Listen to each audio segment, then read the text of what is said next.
आदाब, नमस्कार। मैं सदफ इकबाल बाराचट्टी गया से 2 अक्टूबर को बिहार के इतिहास में एक ऐसी पार्टी का गठन होने जा रहा है जिसका नाम जनसुराज है। जनसुराज का मतलब ही है जनता का सुंदर राज। जनसुराज के पोस्टर में राष्ट्रपिता महात्मा गांधी की तस्वीर लगी है, जिसका मतलब साफ है कि ये महात्मा गांधी के विचारों को मजबूती के साथ आगे बढ़ाएगा। महात्मा गांधी ने अपने आंदोलन में अहिंसा के माध्यम से देश को अंग्रेजी शासन से मुक्ति दिलाई थी।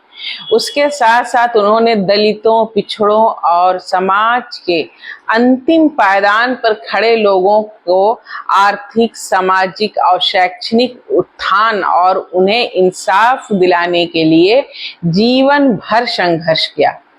जनसुराज भी उन्हीं मुद्दों को लेकर मजबूती के साथ आगे बढ़ रहा है। जनसुराज की सबसे बड़ी वैचारिक नींव महात्मा गांधी के सिद्धांतों पर आधारित है।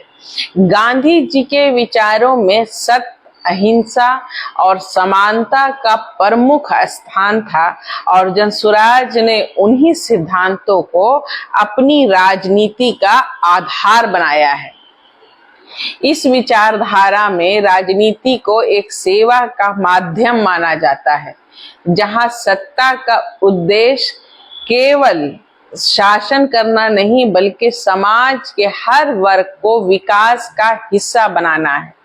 जनसुराज के राजनीतिक ढांचे में जनता की भागीदारी सबसे महत्वपूर्ण है।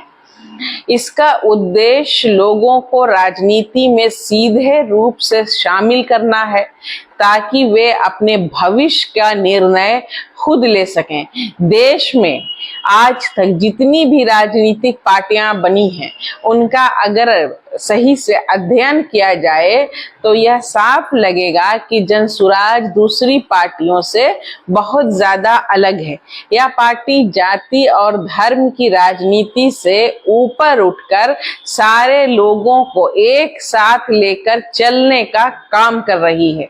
प्रशांत किशोर जी को जात पात और धर्म की राजनीति पर बिल्कुल भी विश्वास नहीं है।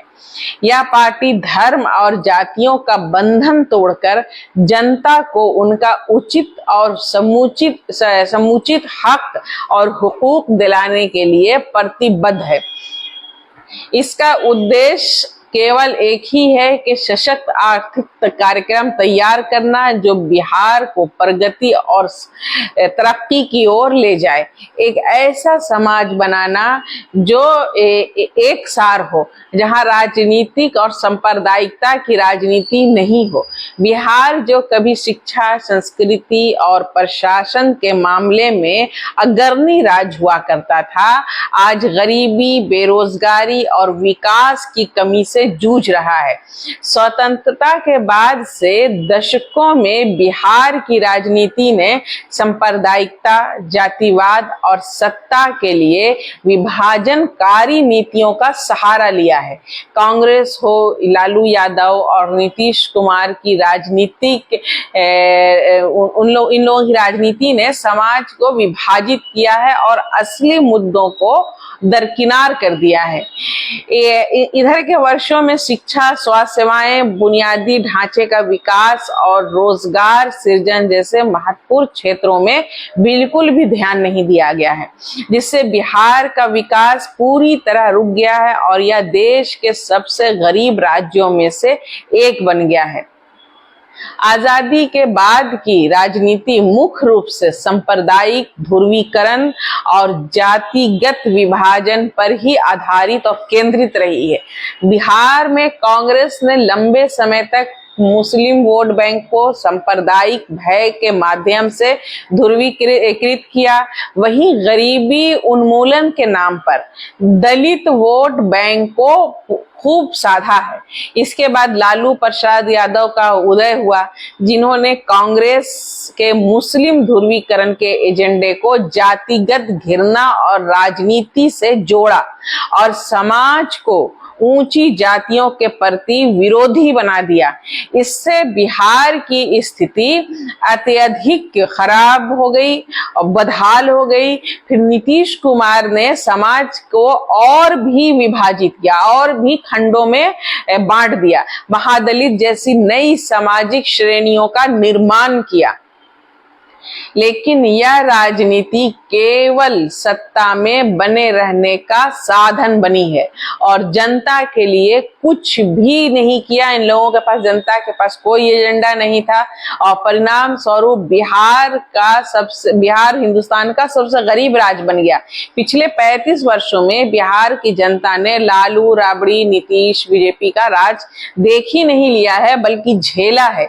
इस राज्य में दलितों, पिछड़ों, अति पिछड़ों और अल्पसंख्यकों के साथ लगातार भेदभाव और नाइंसाफी होती रही है, जिसके कारण बिहार की जनता इन तमाम लीडरों और उनकी सरकार से त्रस्त है, ऊब चुकी है।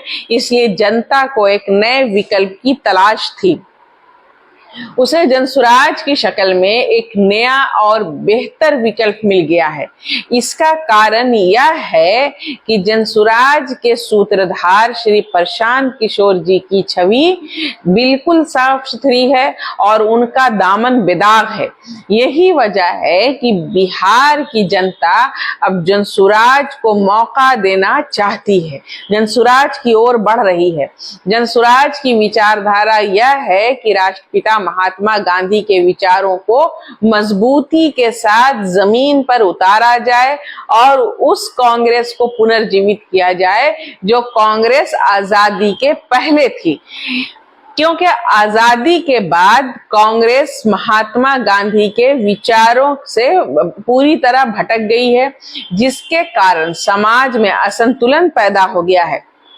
इसलिए जनसुराज महात्मा गांधी के अहिंसा, भाईचारा और सर्वधर्म संभव को लेकर समाज में आगे बढ़ने का काम कर रही है।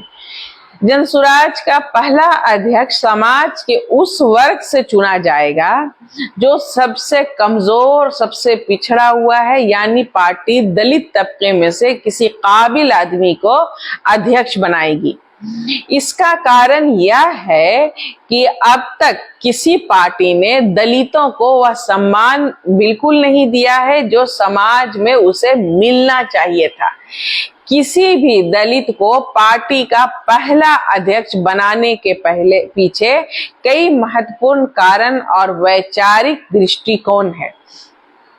यह कदम सिर्फ एक प्रतीकात्मक निर्णय नहीं है, बल्कि इसके पीछे गहरे सामाजिक और राजनीतिक उद्देश्य छुपे हुए हैं। बिहार की राजनीति लंबे समय से जातिवाद और सांप्रदायिकता पर आधारित रही है।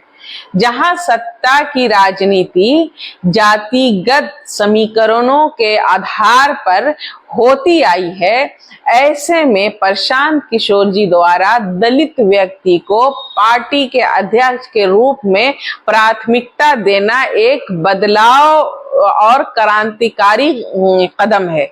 और प्रशांत किशोर जी जनसुराज के संस्थापक खुद को अन्य दलों के नेताओं की तरह सुप्रीमो नहीं मानते हैं, बल्कि एक मार्गदर्शक के रूप में उनकी पहचान बनी है। उनका साफ दृष्टिकोण है कि यह पार्टी जनता की होगी और जनता ही इसकी मालिक होगी और सत्ता बिहारियों के हाथ में होनी चाहिए। जनसुराज लोगों को वास्तविक मुद्दों को समझने और उनके समाधान की दिशा में काम करने के लिए प्रतिबद्ध है, न केवल सत्ता हासिल करने के लिए जाति या धर्म के नाम पर राजनीति करने के लिए सत्ता नहीं होती है। और प्रशांत किशोर जी चाहते हैं कि बिहार की खोई हुई गरिमा वापस लाई जाए। इसके लिए उन्होंने बिहार में उद्योग लगाने, बिहार में शिक्षा की व्यवस्था को सुधार लाने, बेरोजगारी दूर करने और मैन पावर, बुद्धि और पूंजी का पलायन रोकने के लिए ठोस रणनीति तैयार की है। बिहार को अब एक ऐसे नेतृत्व की जरूरत है जो जातिवाद और सांप्रदायिकता की राजनीति से ऊपर उठकर बात करे, बल्कि लोगों को वास्तविक मुद्दों को हल करने के लिए भी काम करे। जनसुराज बिहार को विकास और प्रगति के पथ पर ले जाने के लिए बिल्कुल तैयार है और प्रशांत किशोर जी का यह प्रयास है कि बिहार के लोग खुद अपनी समस्याओं का समाधान ढूंढें और राज्य को एक नए सशक्त और विकसित बिहार के रूप में स्थापित करें। जय बिहार, जय जनसुराज। शुक्रिया।